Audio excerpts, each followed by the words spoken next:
एक ऐसा देश जहां 1 करोड़ 30 लाख से ज्यादा स्टूडेंट्स एक साथ परीक्षा देते हैं, जहां परीक्षा के लिए सड़कें खाली करा दी जाती हैं, जहां ड्रोन आसमान में गश्त कर रहे होते हैं, जहां इंटरनेट बंद करा दिया जाता है, जहां क्वेश्चन पेपर ले जाने वाली गाड़ियों की सुरक्षा किसी बैंक के कैश वैन से भी ज्यादा होती है।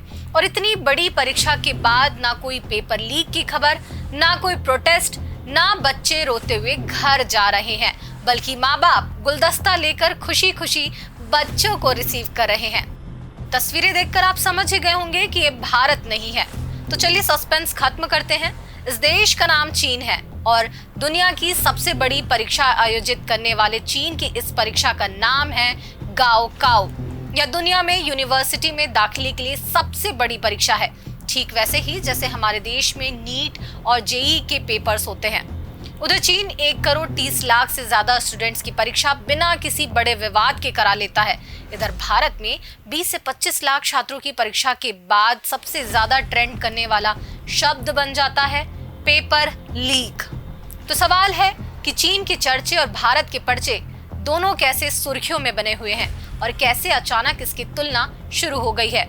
मेन स्ट्रीम मीडिया आपको कुछ और नैरेटिव के साथ खबरें परोसे, उसके पहले आप जानिए कि भारत कैसे अब भी चीन से पीछे है।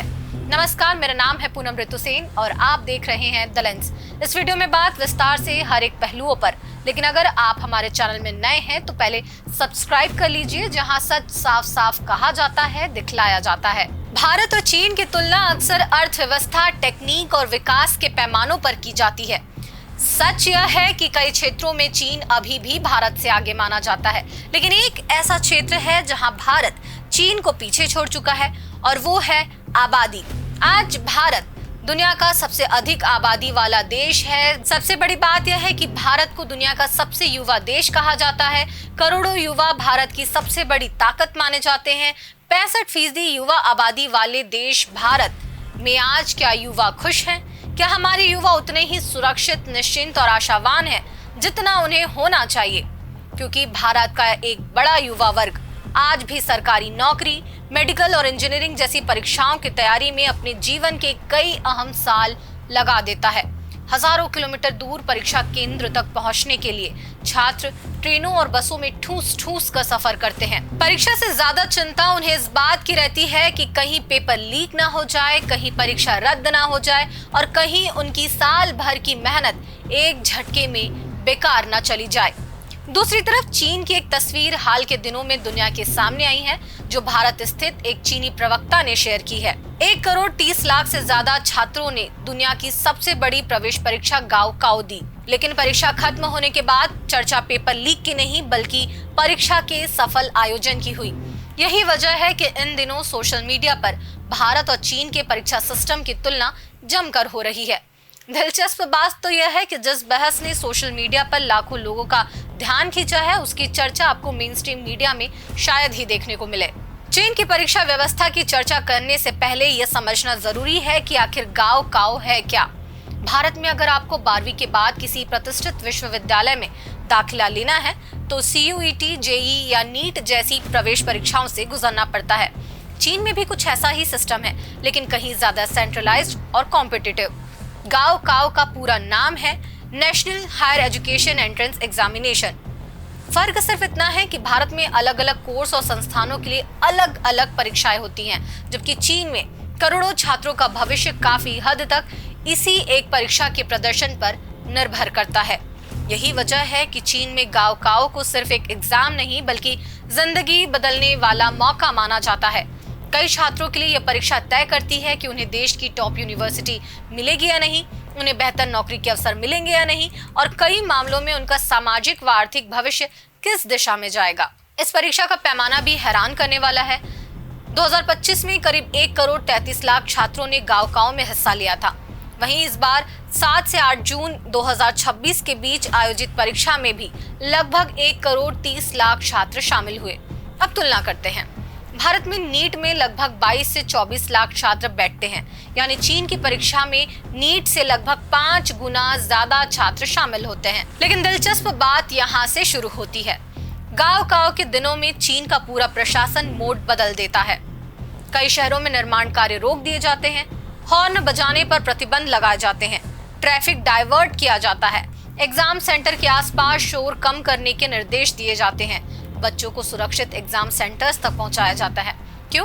क्योंकि चीन मानता है कि परीक्षा सिर्फ छात्र की नहीं, पूरे देश की जिम्मेदारी है।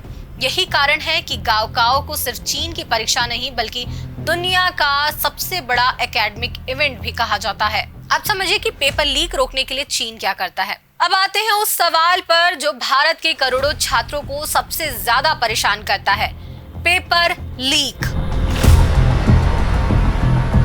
भारत में अक्सर खबरें आती हैं कि पेपर परीक्षा से पहले वायरल हो गया, व्हाट्सएप ग्रुप्स में घूम रहा है या किसी गैंग ने करोड़ों रुपए लेकर बेच दिया।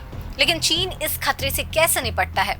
रिपोर्ट्स के मुताबिक गाओकाओ के प्रश्न पत्र तैयार करने वाले सीनियर टीचर्स को परीक्षा से करीब 3 महीने पहले अलग कर दिया जाता है। उन्हें बीजिंग के बाहरी इलाकों में सुरक्षित परिसरों में रखा जाता है, जहां इंटरनेट की सुविधा नहीं होती और बाहरी दुनिया से संपर्क बेहद सीमित रहता है।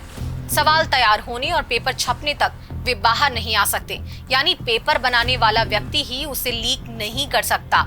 इसके बाद पूरी प्रिंटिंग प्रक्रिया शिक्षा मंत्रालय और national administration for the protection of state secrets की निगरानी में होती है। प्रिंटिंग यूनिट्स में 24 घंटे कैमरे, हथियारबंद सुरक्षा कर्मी और सख्त निगरानी रहती है। छपे हुए प्रश्न पत्र हाई सिक्योरिटी स्टोर हाउस में रखे जाते हैं और फिर जीपीएस ट्रैकिंग वाले बख्तरबंद वाहनों के जरिए परीक्षा केंद्रों तक पहुंचाए जाते हैं। कुछ रिपोर्ट्स के अनुसार कई इलाकों में विशेष सुरक्षा इकाइयों को भी तैनात किया गया था। वहीं परीक्षा केंद्रों पर अतिरिक्त पुलिस बल मौजूद रहता है ताकि प्रश्न पत्रों के हैंडओवर से लेकर परीक्षा शुरू होने तक कोई चूक न हो। दूसरे शब्दों में कहें तो चीन प्रश्न पत्र को सिर्फ एक कागज नहीं मानता बल्कि राष्ट्रीय महत्व की संवेदनशील सामग्री की तरह उसकी सुरक्षा करता है। अब जरा याद करिए रोबोट फिल्म। चिट्ठी ऊपर से लेजर भेजकर ऐश्वर्या राय को चीटिंग कराता है। चीन में ऐसा हो ही नहीं सकता। क्यों? क्योंकि सेंटर के 500 मीटर ऊपर ड्रोन मंडराते हैं। कोई रेडियो सिग्नल पकड़ा तो तुरंत अलर्ट मिलता है। फिंगरप्रिंट फेस रिकॉग्निशन के जरिए बायोमेट्रिक अटेंडेंस लगती है। डमी कैंडिडेट की एंट्री नामुमकिन हो जाती है। अब सुनिए सबसे दिलचस्प बात। 2025 और 2026 की गाओकाओ परीक्षा के दौरान चीन की कई एआई कंपनियों ने अपने कुछ फीचर अस्थायी रूप से बंद कर दिए। दुबाओ, डीपसी, कीमी और अन्य एआई प्लेटफॉर्म्स ने इमेज रिकॉग्निशन या सवाल हल करने वाले फीचर सीमित कर दिए। कारण कि कहीं कोई छात्र परीक्षा के प्रश्नों की फोटो अपलोड करके उत्तर ना पूछ ले। सोचिए, भारत में छात्र चैट जीपीटी से नोट्स मांगते हैं, चीन में एआई को ही कहा जाता है कि भाई आप 3 दिन आराम कर लो। एआई से सवाल पूछो तो जवाब आएगा। कॉलेज एंट्रेंस एग्जाम के दौरान सर्विस सस्पेंड है। फोटो खींचकर एआई से सॉल्व करने वाला फीचर भी बंद कर दिया जाता है। मतलब कि चीटिंग का हर रास्ता ब्लॉक हो जाता है। लेकिन क्या चीन का सिस्टम परफेक्ट है? नहीं, यह कहना गलत होगा। चीन में भी दबाव है, बहुत ज्यादा दबाव है। गाओकाओ को दुनिया की सबसे तनावपूर्ण परीक्षाओं में गिना जाता है। कई छात्र 10 से 14 घंटे तक लगातार पढ़ाई करते हैं। मानसिक दबाव वहां भी बड़ा मुद्दा है, यानी चीन का छात्र भी संघर्ष कर रहा है। तो अंतर कहाँ है? अंतर सिस्टम में है। चीन का छात्र कहता है पेपर मुश्किल था, भारत का छात्र कहता है भाई पहले ये बताओ पेपर लीक तो नहीं हुआ। यही सबसे बड़ा फर्क है। भारत दुनिया का सबसे बड़ा युवा देश बनने की बात करता है। 65% से ज्यादा आबादी युवा है। हर साल लाखों छात्र मेडिकल, इंजीनियरिंग और सरकारी नौकरियों के सपने देखते हैं। लेकिन उनके सामने सबसे बड़ा दुश्मन कौन है? सिलेबस नहीं, कठिन प्रश्न पत्र नहीं, कंपटीशन ये भी नहीं, बल्कि अनिश्चितता। यानी कि क्या परीक्षा समय पर होगी, क्या पेपर सुरक्षित रहेगा, क्या रिजल्ट विवाद में फंस जाएगा, क्या दोबारा परीक्षा होगी, क्या साल बर्बाद हो जाएगा। यही डर भारत के युवाओं को सबसे ज्यादा तोड़ता है। अब जरा चीन की कार्रवाई और भारत की कार्रवाई की तुलना भी आप समझिए। अगर चीन में गड़बड़ी हो जाए तो क्या होता है? जवाब है कार्रवाई। 2015 में गाओकाओ में गड़बड़ी के आरोप में 42 लोगों पर कार्रवाई हुई थी, जिनमें 22 सरकारी अधिकारी शामिल थे। कई अधिकारियों को नौकरी से हटाया गया। 2016 में कानून और सख्त हुआ था। चीटिंग करते पकड़े गए तो जेल और परीक्षा से प्रतिबंध लगा दिया जाता है। 2022 में एक परीक्षा केंद्र पर पेपर सिर्फ 10 मिनट देरी से बटा। सुनने में छोटी बात लगती है, लेकिन चीन में 12 अधिकारियों को पद से हटा दिया गया, क्योंकि वहां सवाल ये नहीं पूछा गया कि सिर्फ 10 मिनट ही तो लेट हुआ था, बल्कि यह पूछा गया कि जिम्मेदार कौन है। अब भारत की जवाबदेही भी आप सुनिए। 2024 में नीट और यूजीसी नेट विवाद हुआ। लाखों छात्र सड़कों पर आए, सुप्रीम कोर्ट तक मामला पहुंचा, एनटीए के तत्कालीन डीजी को हटा दिया गया, सीबीआई जांच बैठा दी गई। लेकिन छात्रों का सवाल आज भी वही है, क्या सिर्फ एक अधिकारी को हटाने से जवाबदेही तय हो जाती है? क्या किसी छात्र को आज ये पता है कि आखिर पूरा सिस्टम फेल कैसे हुआ था, कौन जिम्मेदार था, किस स्तर पर चूक हुई और सबसे बड़ी बात, उस चूक की कीमत किसने चुकाई? भारत में अक्सर होता क्या है, पेपर लीक हुआ तो किसी एजेंसी पर आरोप लगा तो किसी प्राइवेट कंपनी पर आरोप, फिर पता चलता है कि ठेका उसी कंपनी को दिया गया था जिस पर पहले भी सवाल उठ चुके थे, जो ऑलरेडी ब्लैकलिस्टेड थी। फिर से जांच बैठ जाती है, फिर प्रेस कॉन्फ्रेंस हो जाती है, फिर कुछ महीनों बाद सब सामान्य हो जाता है। लेकिन जिस छात्र का 1 साल बर्बाद हुआ उसका क्या? जिस परिवार ने लाखों रुपए पढ़ाई पर खर्च किए उसका क्या? जिस बच्चे ने 1 साल कमरे में बंद होकर तैयारी की उसका क्या? आज हालत यह है कि कई बार छात्र कहते हैं कि उन्हें परीक्षा के प्रश्नों से ज्यादा डर परीक्षा व्यवस्था से लगता है। ओएमआर शीट स्कैनिंग तक सही से नहीं हो पाता, रिजल्ट पर सवाल उठ जाते हैं, ग्रेस मार्क्स पर बहस शुरू हो जाती है, पेपर लीक की खबरें आ जाती हैं, री एग्जाम की चर्चा शुरू हो जाती है और फिर करोड़ों छात्रों को समझाया जाता है कि सिस्टम पर भरोसा रखिए। लेकिन भरोसा भी आखिर कितनी बार मांगा जाएगा? चीन का सिस्टम परफेक्ट नहीं है, वहां भी दबाव है, तनाव है, प्रतियोगिता है, लेकिन एक चीज वहां साफ दिखाई देती है, जवाबदेही। अगर गड़बड़ी हुई तो किसी ना किसी की कुर्सी जाएगी। भारत में अक्सर संदेश कुछ और दिखाई देता है, अगर गड़बड़ी हुई तो एक कमेटी बन जाएगी। ताजा नीट 2026 विवाद ही आप देख लीजिए, शिक्षा मंत्री के इस्तीफे की लगातार बात उठने लगी तो सरकार ने चुप्पी साध ली, आंदोलन तक हो गया लेकिन उनकी कुर्सी नहीं गई।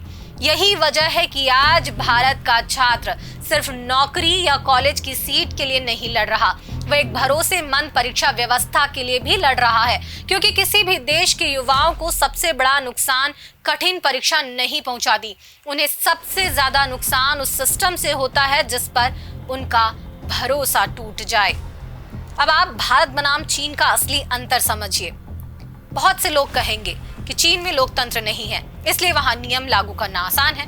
इस बात में कुछ सच्चाई हो सकती है, लेकिन सवाल लोकतंत्र बनाम तानाशाही का है ही नहीं, सवाल जवाबदेही का है।